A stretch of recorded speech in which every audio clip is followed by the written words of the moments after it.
Você acredita que Jesus voltará? Se ele voltasse, você está pronto para recebê-lo? Hoje vamos estar falando sobre a segunda vinda do Senhor Jesus.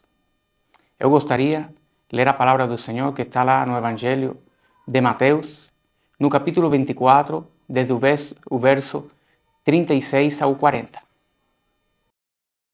Quanto ao dia e à hora, ninguém sabe, nem os anjos dos céus, nem o Filho, senão somente o Pai. Como foi nos dias de Noé, assim também será na vinda do Filho do Homem. Pois nos dias anteriores ao dilúvio, o povo vivia comendo e bebendo, casando-se e dando-se em casamento, até o dia em que Noé entrou na arca. E eles nada perceberam, até que veio o dilúvio e os levou a todos. Assim acontecerá na vinda do Filho do Homem. Amém? Irmãos, eu fico muito contente de ver como Deus ainda continua falando com o seu povo. Faz 2 semanas, aproximadamente, eu pensei em pregar essa palavra. O domingo, na igreja, a minha esposa, ela me perguntou que vídeo eu ia fazer para o canal nesta semana. E eu falei para ela, olha, vou falar como nos tempos de Noé. Vou falar da segunda vinda do Senhor Jesus. 15 minutos depois, o pastor que foi pregar a palavra do Senhor na igreja, no culto, começou lendo como nos dias de Noé, confirmando que essa palavra estava no coração de Deus. Se ainda fosse pouco, ontem eu estava procurando um vídeo do irmão do pastor Luciano Subirá para assistir e encontrei quando começo a assistir, que palavra que era que ele ia pregar? Como nos dias de Noé. Glória a Deus. É para que você veja, meu irmão, que Deus está atualizado, que Deus é real e que Ele ainda fala com o seu povo. Essa palavra que a gente leu aí do Senhor Jesus, Ele falou que seria a sua vinda como nos dias de Noé, que as pessoas estariam comendo, as pessoas estariam bebendo, estariam se casando, como se a vida estivesse totalmente normal. Mas não estava indo a vida totalmente normal. Porque o que fala a palavra de Deus, que naquele tempo, em Gênesis 6, a maldade do homem era extrema. O homem, os pensamentos da sua mente não tinha pensamento de bem. Todo o que o homem pensava, todo o que ele raciocinava, era maldade, segundo fala a Escritura. E esse capítulo 6 de Gênesis, para mim é dos mais tristes que tem a Bíblia, porque aí fala do estado, do sentir do nosso Deus. Primeiro, fala que Deus se arrependeu de ter criado o homem. Depois, fala que Deus ele teve dor no seu coração por ter criado o homem. Imagina só. Deus estava totalmente insatisfeito, desapontado com a atitude do homem, porque Deus não tinha criado o homem para isso. Deus tinha criado o homem para governar sobre toda a terra. Em meio dessa situação de caos, que parecia que não tinha saída, então aí apareceu um homem que fez a diferença. O nome dele, Noé. Fala a palavra do Senhor que Noé era um homem justo, ele e a sua casa. Então, Deus montou um plano para ele para tentar salvar a humanidade. E falou para ele, você vai construir uma arca, um barco bem grande, e ali vai entrar você, a sua família e um casal de cada uma das espécies de animais. Ele obedeceu o que Deus falou para ele e começou a construir o barco. Durou mais ou menos a construção de 75 a 100 anos. E todo esse tempo ele testemunhando para aquelas pessoas em volta de que ia vir um grande dilúvio e que a pessoa que não estivesse dentro daquela arca morreria. Mas o que eles fizeram? Zombaram, se mofaram do Noé. E fala a palavra de Deus lá, confirmando o que a gente está pregando. A palavra de Deus em 2ª Epístola de Pedro, no capítulo 2, 5, fala que o Noé foi pregador de justiça, nos ensinando como ele deu uma mensagem para aquelas pessoas se arrependerem. Mas elas não ligaram para a palavra dele. Assim também está acontecendo nesse tempo. Quantas vezes a gente fala para as pessoas que Jesus está às portas, que a qualquer momento Ele pode vir, que as coisas estão se cumprindo, e muitas vezes o que a gente recebe é um bullying, as pessoas debocham da gente, mas eu te falo, irmão, a segunda vinda do Senhor Jesus está para acontecer, pode acontecer a qualquer momento. Eu gostaria agora que você me acompanhe a palavra de Deus lá na epístola de 2 de Pedro também, no capítulo 3, do verso 9 ao verso 10. O Senhor não demora em cumprir a sua promessa, como julgam alguns. Pelo contrário, Ele é paciente com vocês, não querendo que ninguém pereça, mas que todos cheguem ao arrependimento. O dia do Senhor, porém, virá como ladrão. Os céus desaparecerão com um grande estrondo. Os elementos serão desfeitos pelo calor, e a terra e tudo o que nela há será desnudada. Então, irmão, essa palavra de Deus, o que está falando, as pessoas às vezes acham que Deus está demorando muito. A promessa faz tempo que Deus já falou ela e ainda não aconteceu nada. Mas aí, esse verso está nos explicando qual é o motivo de que Deus tenha demorado na sua vinda. E é a misericórdia de Deus, que Ele não quer que nenhum homem pereça. Ele não deseja que ninguém se perca, senão que todos procedam ao arrependimento. É o que está falando essa palavra de Deus aí em Pedro. Irmão, temos que falar que tem sinais, tem profecia que estão se cumprindo e estão definindo que a gente está nos últimos tempos da humanidade mesmo. Uma dessas profecias está lá em Mateus 24 também, e ela fala que nos últimos tempos o amor de muitos ia se esfriar por causa do pecado. E é o que a gente está enxergando na nossa volta que está acontecendo. Vemos coisas, irmão, tão absurdas, como por exemplo, pessoas defendendo o aborto, que seja morta no ventre de uma mãe uma criança inocente. Outras pessoas defendendo despenalização, discriminação das drogas.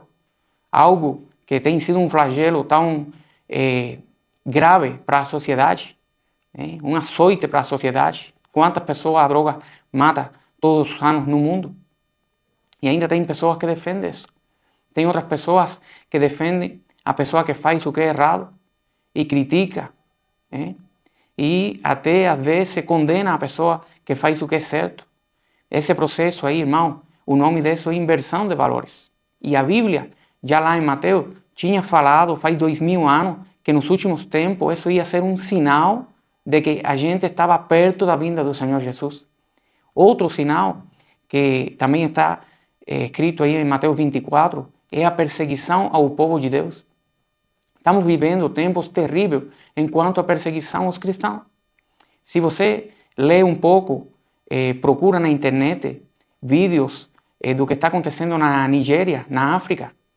Em 2024, só nesse ano, morreram mais de 3.000 cristãos a mão de pessoas que são intolerantes à fé. Tem outra profecia que fala do final dos tempos, que está lá em Daniel 12. Fala que nos últimos tempos a ciência aumentaria. Só pense um pouquinho nos últimos 50 anos todo o que tem acontecido com a ciência. Se eu falasse, por exemplo, de medicina nos últimos 50 anos, eu teria que falar para você que progrediu muito, se desenvolveu muito o que é cirurgia cardíaca, aparelhos de suporte para respiração mecânica do paciente, novos antibióticos, transplante de órgãos, coisa que faz 2 séculos, século e meio atrás, era impossível pensar nelas. E se vamos falar de outros avanços da tecnologia, telefonia, computadores, informática, aeronáutica e outros tantos. Outro sinal, outra profecia de que estaríamos nos últimos tempos é que nos últimos tempos aumentaria a apostasia. O que é apostasia? Apostasia é uma pessoa que pertence à fé e um dia ele decide abandonar a fé, decide rejeitar a fé que ele acreditava até agora. E isso está escrito lá na epístola de Timoteo, segunda epístola de Timoteo, no capítulo 4, que nos últimos tempos apareceriam homens que iam ser amantes de si mesmos, que iam rejeitar a sã doutrina, não iam sofrer pela sã doutrina, senão que iriam atrás de fábulas, de histórias, que iam ser amantes de riquezas desonestas, que iam ser pessoas que iam renunciar ao verdadeiro mensagem da palavra de Deus, iam tentar sempre trazer a última informação, o último estudo teológico, quando não ia ser um estudo teológico verdadeiro, senão que ia ser blasfêmia e palavra de mentira. Irmão, e um dos sinais mais potentes que temos que avaliar nesse tempo é a nação de Israel. A nação de Israel é o relógio de Deus. Tem uma profecia lá em Daniel 9, que é conhecida como a profecia das 70 semanas de Daniel. Dessa profecia, as 69 primeiras semanas já foram cumpridas. E não está falando de semanas literais, senão alegóricas. Cada dia dessas semanas representa um ano. Então já foram cumpridos 483 anos. Estão faltando só uma semana, quer dizer 7 anos. Mas para isso, teria que ter acontecido que Israel se voltasse, se tornasse nação. Por quê? Porque o Israel ficou mais de 1900 anos espalhado no mundo sem nação. 1948, Israel voltou a se tornar nação. E aí começaram então os conflitos que estavam acontecendo lá no Meio Oriente, de guerra. Você vê que nunca tem paz nessa área do mundo.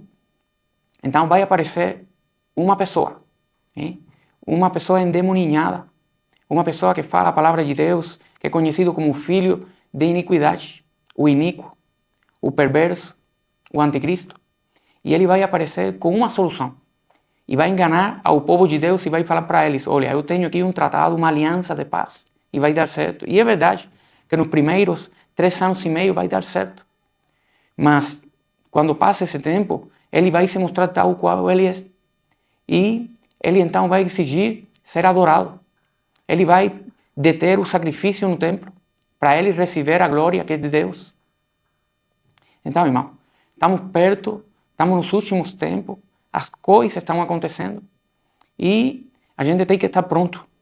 A gente tem que estar certo com Deus. Vamos ler uma palavra de Deus que está em Apocalipse, no capítulo 3, verso 11, que fala disso. Uma alerta que o Senhor Jesus nos fez. Olha o que fala. Venho em breve, retenha o que você tem, para que ninguém tome a sua coroa. Primeira parte do verso, irmão. Eu venho em breve. O que quer dizer? Estou às portas. A qualquer momento pode acontecer. Como o dia de Noé, a qualquer momento eu posso voltar. A outra coisa que ele está falando, retenha o que você tem. Se você é cristão, o que você tem? Você tem a vida eterna. Tem a promessa de que você vai receber uma coroa de justiça quando você chegue à presença de Deus. E você tem as bênçãos de Deus na sua vida. Olha quantas coisas você tem e que Jesus está nos alertando para a gente reter elas. E como que a gente pode reter o que a gente tem? Tem 3 fundamentos imprescindíveis para a gente reter o que a gente tem. O primeiro dele, a oração. Por quê? Porque a oração intensifica a nossa comunhão com Deus. Aprofundiza a nossa comunhão com Deus. Tem pessoas por aí que só oram quando tem uma situação difícil, quando aperta o sapato. Mas a oração não é para nos tirar de dificuldade. A oração é para ter comunhão, ter um relacionamento íntimo com Deus. Que às vezes a gente tem uma situação e pode vir a Jesus e que Ele pode fazer um milagre. Ele pode, mas a gente não pode fazer barganha com Deus. A nossa oração é para ter um relacionamento com Deus. E esse é um pilar extremamente importante. Outro pilar extremamente importante é a leitura da palavra de Deus. Como a gente vai conhecer a Deus se a gente não lê a sua palavra? Como a gente pode saber como funciona um equipamento se a gente não lê o manual? E a palavra de Deus é o manual de Deus. Todo o que Ele gosta que a gente faça, está tudo escrito ali. tão importante é que Jesus, com o conhecimento que ele tinha, sendo Deus e sendo homem, quando o diabo veio para tentar ele, o que falou Jesus? As 3 vezes que respondeu para o diabo foi: escrito está. Ele usou 3 vezes a palavra de Deus para dar resposta àquele que estava tentando ele. E o último pilar, mas por isso não é o menos importante, é a assistência à casa de Deus, à igreja. O que fala a palavra de Deus lá em Hebreu é que a gente não se deixe de congregar, como alguns já no tempo dos apóstolos tinham por costume. Por quê? Porque também fala nos Salmos que ali é no lugar onde Deus envia bênção e vida eterna. Glória seja a Deus, irmão. Estamos prontos para a vinda do Senhor? Olha, o que está falando é que alguém quer tomar a nossa coroa.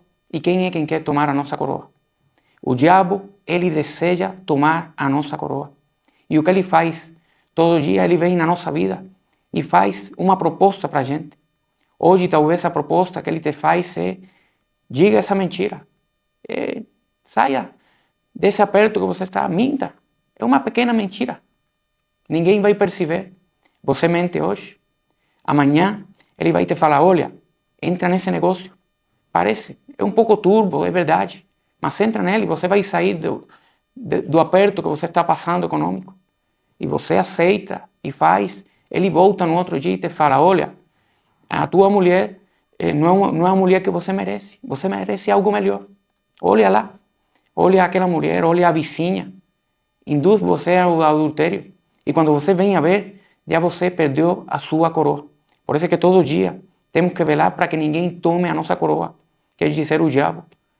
E, irmão, eu falo para vocês, meu irmão, temos que ter comunhão com Deus. Tem uma palavra que o meu pastor na igreja ele fala com frequência. E ele diz: como uma pessoa quer ficar toda a eternidade com Jesus, se aqui na terra não quer ficar nem 15 minutos em comunhão com Ele. Pense nisso, irmão.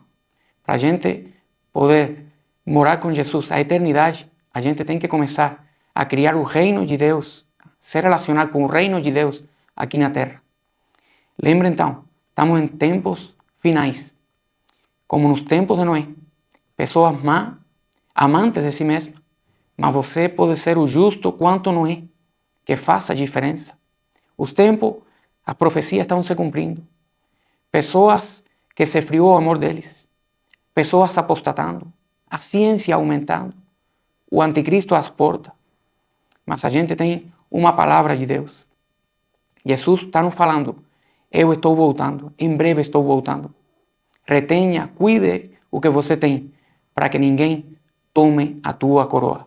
Deus te abençoe, meu irmão. O meu desejo é que quando eu chegue, quando eu feche os meus olhos aqui, se é que o Senhor não vem antes, porque se Ele não vem, eu vou ir para onde Ele está. Que quando eu abro os meus olhos, eu possa ver o meu Senhor. E que quando eu olho em volta, eu possa ver lá no céu você. Esse é o meu desejo e o meu clamor. Se você, meu irmão, gosta do conteúdo que a gente está fazendo aqui, já no canal em português, estamos chegando quase aos 100 inscritos. Se inscreve no canal, dê um like, compartilhe o conteúdo e a mensagem do Senhor está chegando, porque essa é a sua vontade. Deus abençoe a sua vida.